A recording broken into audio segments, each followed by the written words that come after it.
ఈరోజు నేను శివునికి అభిషేకం చేసి అమ్మవారికి కూడా అభిషేకం చేశానండి. అభిషేకం చేసి ఇట్లా గాజులతో 108 గాజులతో నేను అష్టోత్తరం చేశాను అమ్మవారికి. అయ్యవారికి ఇదిగోండి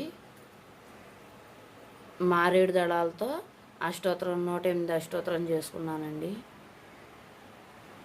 ఇది అర్ధనారీశ్వర ఒత్తి అండి. ఆవు నెత్తితో వెలిగించాను అర్ధనారీశ్వర ఒత్తి. కమెంట్లో అడగండి ఎట్లా తయారు చేయాలనేది నేను చూపిస్తాను మీకు కావాలంటే. ఇదిగోండి ఈరోజు నా పూజా విధానం ఇది. మీకు కనుక ఈ వీడియో నచ్చితే లైక్ చేయండి, షేర్ చేయండి, సబ్స్క్రైబ్ చేయండి. మా అమ్మవారు బాగుందా? నచ్చిందా మీకు కూడా? నచ్చితే ఒక లైక్ అబ్బా. బాయ్ అండి.